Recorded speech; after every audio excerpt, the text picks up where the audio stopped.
Guys, it's Kwana back again with another review. Hope you guys are doing amazingly awesome. Thank you for coming back to my channel. We are off of hiatus for This Is Us, and so we are here to talk all about it.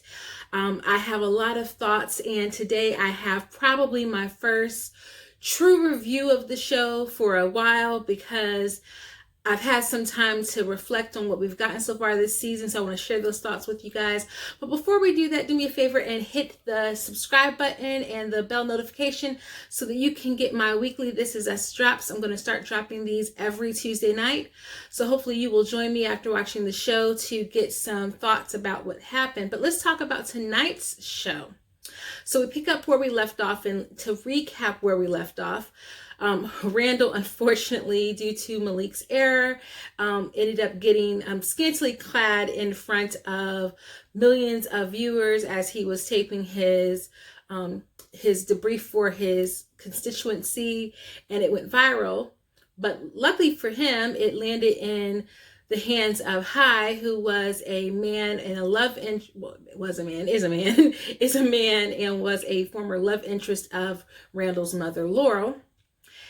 We also find out that Kate got pregnant when she was 18 to the scum of the earth Mark, and likely had an abortion, or at least it's hinted that she either had an abortion or put the baby up for adoption in the last episode.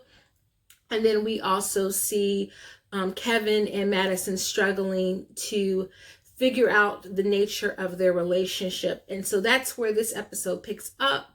Of course, we know that Randall has gone viral, but in a positive way. Feedback is mostly positive. And so Malik is there, and his assistant are there to, poke fun at him. And he gets an email or a message in his inbox from Hai, telling him that he knew his mother. This sends Randall into like a complete tailspin, not just because he finds out that his mother possibly was alive at some point, but also because he is afraid that William has lied to him. And of course, he doesn't know what we've already seen, which is that William genuinely thought that Laurel had died, and he fled the scene in order to put Randall over to the fire department, and he never found Laurel again. And so because of this, because he thinks that Laurel's actually dead, Randall thinks that William has lied to him. Back on Kevin's front, he is getting a lot of offers now to go film, and he gets an opportunity to go film in Vancouver. So he is on the hunt for a nanny for the two twins so that they can get the very best nanny that money can buy, but also because he is a busy movie star and they're going to be jet setting around the world. And Madison really isn't having that. She likes her little quiet existence. She likes her little house that she bought for herself. She's not wanting to uproot her life, and she doesn't understand why Kevin would want to continue his life the way that he has when he's promised certain commitments to her, and this causes additional struggle between them. And then we have Kate, who finishes telling Toby the story behind her and Mark and the baby and all of that. And Toby is furious, but he senses that Kate needs closure. And so Kate goes on a internet stalking hunt, done that a couple of times, and finds Mark in San Diego. And so she goes to hunt him down and confront him about all of the heartache and trauma and tragedy that he has given her. So Randall, going back to Randall's storyline, Randall is really on the fence about whether to contact Hai because he doesn't want to find out that William has lied to him. At first, he rejects Beth suggesting that he contacts his therapist, but eventually he does contact his therapist, and his therapist says, you've been on this journey to find out who you are, and it's got a whole lot of parallels right there to Killmonger and Black Panther, by the way. And he says, you've been on this journey, and did finding William and finding out a small piece of yourself, did it help? And he's like, yes. He's like, so what is the harm in continuing the journey and finding out the rest of the puzzle? You got this rare opportunity. That's my words, not his words. Got this rare opportunity to find out about your birth mother. Go ahead and rip the bandage off and do it. In terms of Kevin, Madison finally confronts him and is like, this is not the life that I've wanted to live. And but he's like, but you knew this was my life. So what did you think I was going to do? Like, I'm a movie star. I don't really have another skill set. So what am I supposed to do? And so he hops in the car to go to Toronto, and their relationship is on tenterhooks, for lack of a better phrase. It's not looking good. We find out in a flashback for him, because we only get flashbacks really for Kevin's storyline. I take that back. We get a brief flashback from 4 years ago between William and Randall, where William is telling Randall the story about what happened to his mom. We do get a flashback for Kevin where we find out about how Kevin left Sophie shortly after her mother has died, and he's going to LA. He's leaving her behind to go to school, and we kind of find out, of course, that that was the thing that dissolved their relationship. And then we see in flashback Kate going through the process of getting her abortion, but then also trying to reconnect with Mark and realizing that he hadn't really changed at all. And so that kind of parallels the idea of like, she's going to confront him, and are we going to see a change in him, or is he still going to be scum? And guess what? He's still scum, and he's still got like a slacker job, and he still is doing nothing with his life, and he doesn't have any recollection of the actual pain and trauma that he has caused to Kate. But she tells him about himself, and she puts him in his place, and she gets the necessary closure that she needs to move on. And so this episode for Kate and for Randall is all on the path of healing. I can't really say that I know what path this episode is for Kevin, because I don't think that Kevin has really had any sort of awakening. At the end of the episode, he calls Randall for advice, because Randall has to stay in a happy marriage and happily wedded bliss for 20 years. So surely, you know, he can give his brother some advice. But of course, Kevin hasn't apologized to Randall. So he calls Randall wanting advice yet again, just like what happened when he called about Mom 3 episodes ago or 4 episodes ago. Eventually he does apologize, or gives like a little half-hearted apology to him. But it seems like it's more of just a ploy to get the information that he needs. And Randall doesn't have time for that. He is about to call Hi and find out a little bit about his mom. He's resolved himself to doing that. And so he cuts Kevin short, and I say good on him. And I'll tell you why. I'm sure people in the comments, or people on the message boards, or people on Twitter are going to be like, oh my gosh, Randall was so rude. How dare he? But I'm going to get to that in just a moment. But that is like basically everything that happens. And so we do find out from the end of the episode that next week's episode is going to be a Laurel-centered, Randall-centered episode. I don't even know if we're going to get much about Kate and Kevin in next week's episode. This is very much like the Memphis episode. So another big episode. I anticipate This Is Us's push for Emmy season for the upcoming year, in the same way that Memphis was a big push for them in the Emmy season previously. That's what I'm guessing right now. So that is my full recap. But I want to talk a little bit, and hopefully you're with me here and you're still following along, because I want to talk a little bit about my review, my thoughts on this episode. I am one of the biggest This Is Us fans you will ever meet, hence my reviews. However, I am, as much as I love the show and I love the characters, I have had it about up to here with Kevin. And I feel bad, because this has to do with the writing of the show, and obviously the trajectory that they want the show to go. They can't have all of these spiritually awakened, heightened individuals who achieve ultra supersonic epiphanies and you know, become aware before they're ready to end the show, right? You have to have drama, and Kevin gets to have the drama. Randall and Kate both teeter-totter back and forth between healing and trauma. But both Randall and Kate have some seeds of real trauma. What we get with Kevin, even in the flashbacks as a child, is a self-centered, egotistical little boy who there doesn't seem to be a real impetus for his trauma, for like his baggage, other than our parents were too perfect, and because they're too perfect, I am traumatized. Kate naturally is a heavier woman, is a curvier woman.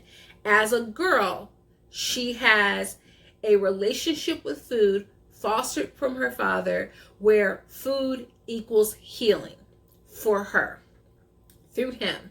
And because of that, that has led to a lot of body insecurity for her, especially because she had a mother who on the counter end was always like, eat healthy foods, bug, eat carrots, bug. And she's like, no, I don't want a carrot. I want ice cream. Dad is going to take me to get ice cream. That's what I want. And so because she had a stronger congenial relationship with her father, that is how she processes things.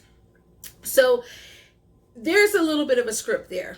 You have a child who's a little heftier, and instead of teaching her to love her body and to have a healthy relationship with food, it becomes a penalty. And I blame her dad, I blame Jack for that more than I blame Rebecca, but they were never really on one accord with it. And by the time they finally kind of got on the same page, she was already a preteen and had already kind of had a well-established relationship with food. So there you have. You got Randall. There is a subsect of people in the world who don't understand Randall's trauma, and it makes zero sense, right? Abandoned, parents dead or what have you, Black kid raised by white parents, no kind of context for his identity, for his Blackness, for his culture, for who he is. And on top of it, you see him always struggling, not just with his mental illness. I don't want to use that word, but it's not, because I don't feel like it's the right word, but his mental illness, his anxiety. We see him actually have that. That's a chemical brain thing. And then on top of it, his actual societal stress and trauma, and feeling like he's not seen in his family, in his household. And then especially having a brother who continually is combative towards you, right? So that's what we get with Randall. We never really once, at any point in time, get a real reason why Kevin is so insecure. I mean, yeah, you could say like maybe there were some slight comparisons, like, well, look at your brother, he's so smart. Maybe that is it. But Kevin internalizes that into a need for perfection, for pleasing people, for making people happy. Okay, that is not good. But at some point, you have to realize your own stuff stinks. And it's like he's continually repeating the same cycles with every relationship that he's in, rather than realizing the common denominator is him. Like, he's not realizing at some point, yes, you either are going to choose your career or you're going to choose a partner, because there are going to be some times when you have to put your partner first because health reasons, because they need you, what support, what have you. And if you're asking for support, you have to give that same level of support back. And it's not, I'm just going to get support from you, you need to support me. It's, I'm going to support you. The mother of your babies is saying, I need security, we're in a pandemic, my babies are about to be born, and I want to stay here. And at no point in time do you say, you know what, maybe I can look for projects at home. Maybe I can get into producing. Maybe let me funnel some of the money that I'm making and the notoriety that I'm making into actual businesses. Like, where is your financial planner? Where is your investment agent? You don't have any other investments. You don't have any, where's your portfolio? Like, dude, you are a movie star.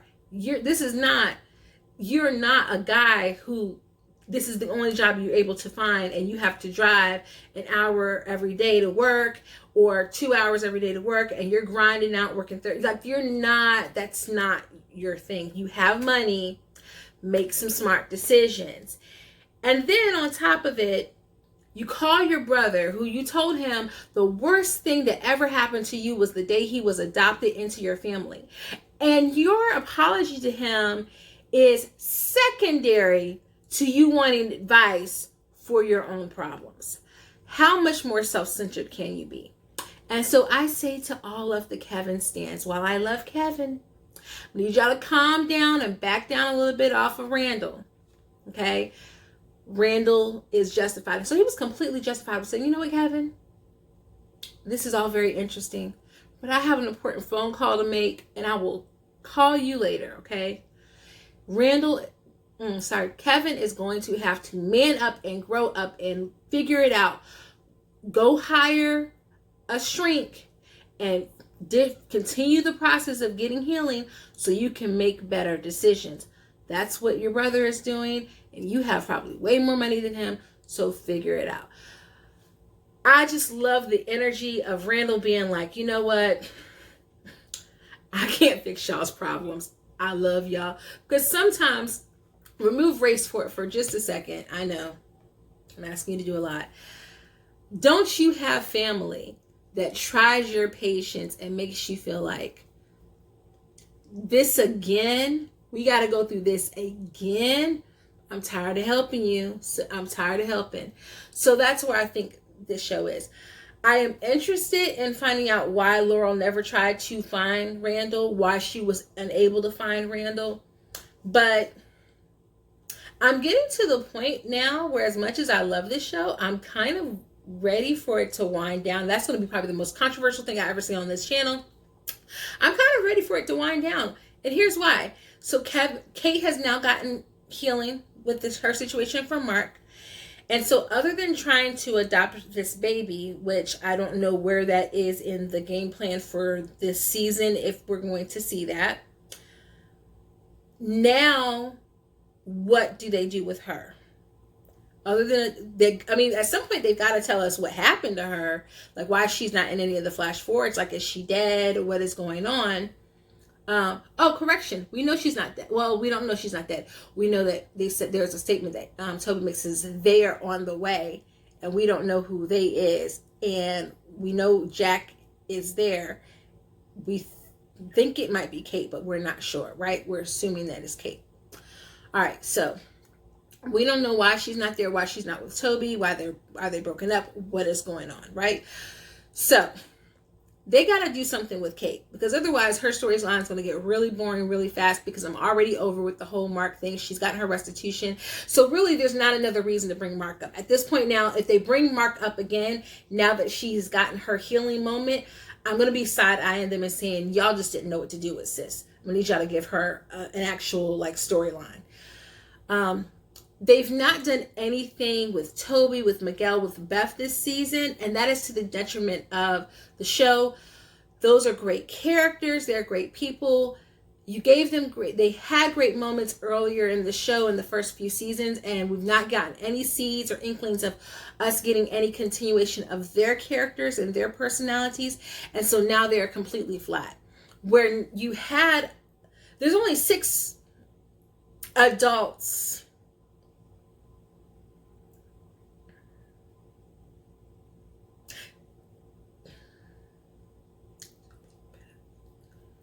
7 adults in the current present day, 8 adults total really in the show that are ongoing, right? That's not a big ensemble. You can flesh these characters out and give them, let us have a Toby episode and see what's going on with him. Let us have a Beth episode. My God, can we get a Miguel episode? We've not had a Miguel episode at all.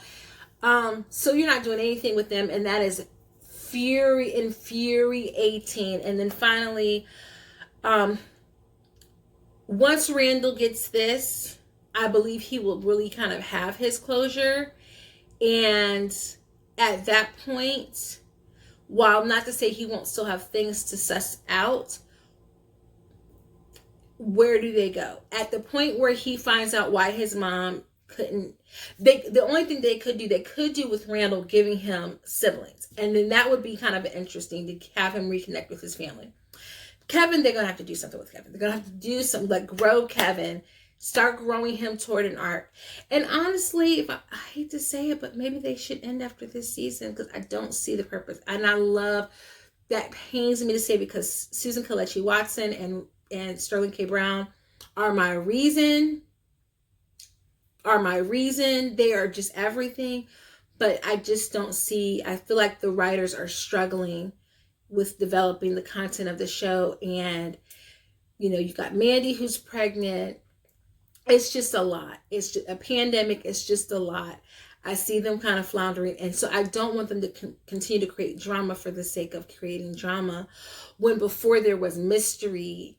And I don't know that they can continue the mystery. I just don't know. So I just ranted for 21 minutes. And hopefully you're still with me. And if you are still with me, have you subscribed to the channel, guys? Have you helped me on my way to 100? Have you joined my family? Have you helped me out? Are you here for me every week? If you are, please hit subscribe. Please hit the like button. It would mean a lot to me. I want to know, because I just ranted for a long time for the first time on this channel. So I want to know down in the comments, what did you think? Were you satisfied with tonight's episode? Which character did you feel more sympathetic toward? And where do you think the show is going? Because I want to know. So maybe you have the answer. So if you have the answer, leave it down below in the comments, guys. And that is all I have for you. So until next week, when we find out what the heck happened to Laurel, I will see you guys later. Toodles!